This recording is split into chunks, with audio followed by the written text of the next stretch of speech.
It can be incredibly difficult to find books for children that represent ethnic diversity. So this is my top 20 recommendations for children's picture books. In fact, a survey in 2017 found that just 4% of children's books published had featured a Black or minority ethnic character. About 48% of picture books are apparently supposed to feature a character of colour. But still, you may well find yourself in a position struggling to find books that represent the life that your child leads. For myself, I could not find a book not only that represented children of colour, but that also represented children who lived in cities, children who lived on lower incomes, children who lived in smaller accommodation with multiple members of their household. The life that my child led was not represented in any of the books. Most of it was about male boys living in the countryside in a 2-up, 2-down house with one sibling and 2 parents. It was just not at all reasonable. And of course, we all know the dangers of misrepresentation or of not representing people. You know, where are all my Black princesses? Where are my Asian and Arab princesses? Why are all princesses Snow White, frozen caricatures of what this ideal of beauty has been in the past? It's so important that for our children, for our youngest children, this is not the idea that is perpetually represented. And even if your child is white, I still think it's incredibly important that you represent the lived reality to your children so they do not live in this kind of bubble of delusion. Actually, I think it's one of the most important things that we can do to challenge racism, and that is to ensure representation. With that in mind, and with no further ado, this is my top 20. First ones that we're starting off with are actually Tom Percival's Big Bright Feeling books. I really like these. We've got 3 of them, but there are multiple in the little series. This one is about Ruby's worry. It's about a little girl who develops a worry and then how she learns to get rid of it. There's also one which is Ravi's Roar that we've got, which is a really nice boy learning to deal with his anger. And we've got Perfectly Norman, which I think is about a boy finding out basically that he's gay, and he realizes that actually the act of hiding himself that is worse than actually who he really is. And when he accepts himself, he feels so much better. Recommendation is probably my favorite. Her name is Yasmin, and these are really lovely stories. I got a book here which has got 4 different stories in it, but I've got a couple more books by her as well. It's about a little girl called Yasmin. She's a Pakistani American girl living in New York, living in a flat in New York with her grandma, her grandpa, her mother, and her father.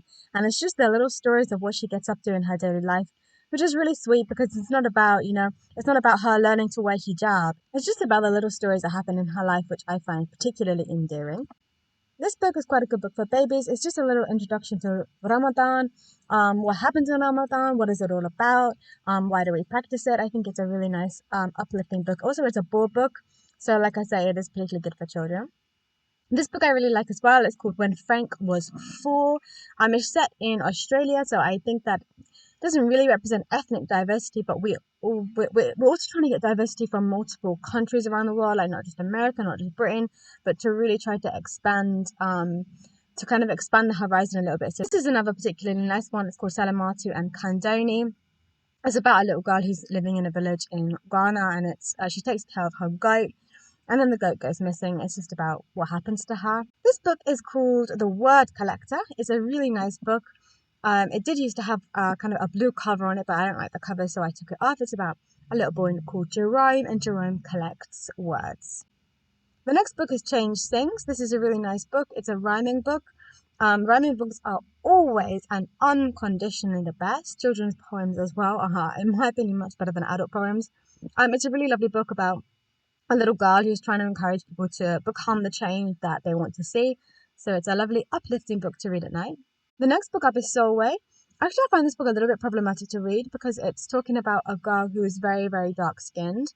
And it's talking about how she's unhappy with how dark her skin is compared to the other members of her family, and how she wants to lighten her skin. And then she goes on a shooting star that takes her into the night, and it tells her a story about night and day and how they were sisters, and how night needs day and day needs night. And I don't know, actually, it is a really nice book and my children do really like it, but I do find it a little bit, I find it very difficult to read a book that draws so much attention to the blackness of somebody's skin. And how, it's trying to say that their skin is bright because it's black doesn't mean it's not bright. It's a very, very bright skin, but it's black skin. But I suppose it's a little bit of a trigger warning. It's very much about the color of your skin. So I don't know. Be careful, I suppose I could say. My next recommendation is called Look Up. It's about a little girl who wants to be an astronaut when she grows up. Next up is Bye Bye Motabhai. It's a really nice book set in India, and the illustrations I think are really nice. They're really different, and I haven't seen anything else like it before. There is quite a lot of words, so I do think it's more appropriate for older children than younger children. But nonetheless, I think it's a really nice, fun, and interesting story. Ho Onani Hula Warrior is a really lovely story about her Nani, who sees herself as neither Wahane girl or Kane boy. I'm sorry if I'm pronouncing that wrong. It's about a little girl in Hawaii who feels kind of out of place in both the masculine and feminine spheres, and she just kind of does her own thing. She's mostly accepted by her family members, but there's a little bit of a problem with one of her sisters.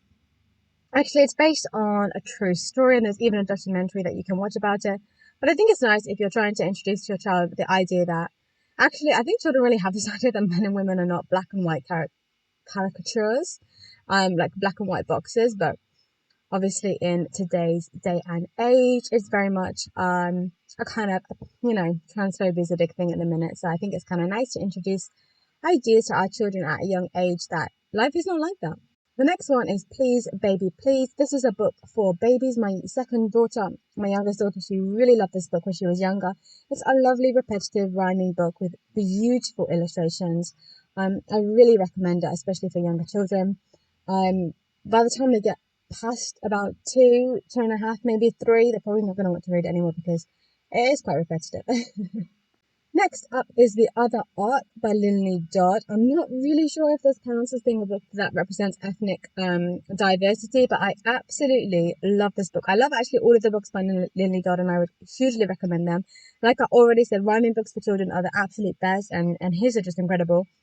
This book is like an alternative twist on the Noah's Ark story. It's very funny, beautiful drawings, and just an incredible imagination. I wanted to throw it in because it's one of my favorite ever books.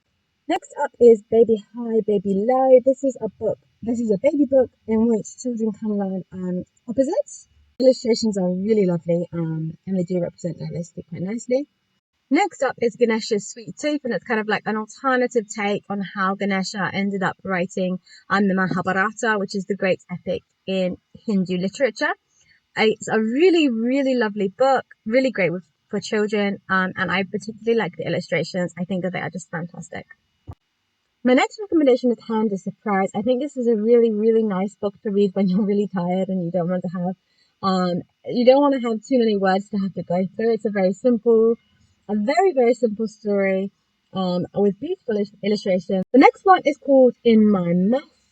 Actually, after I read this one to my daughter, she was like, "Oh, I want to go to the mosque," and it has these really, really, really beautiful. I understand that we're all connected and come from the same creator. Do you know what I mean? Like, just really lovely and uplifting things to read. So my last recommendation for you is Stella and the Seagull, which is a really nice story about one girl and her attempt to kind of try to clean up the beach where she was living because it was having negative effects on the animals. And it's just kind of a really nice way to introduce to children this idea that plastic, is something that's made from oil, and it never ever leaves the earth. Every toothbrush that you've ever had, every nappy that you ever had, it's never going to leave the earth. To kind of make them more aware of their consumption. Of course, it's only the revolution that's actually going to change the world, but it's still nice to introduce children to the idea of it so that they can become more aware of their consumption and also of your consumption. So I hope that was helpful for you in some ways, and that maybe you got some new ideas of books that you might like to try. Thank you for watching.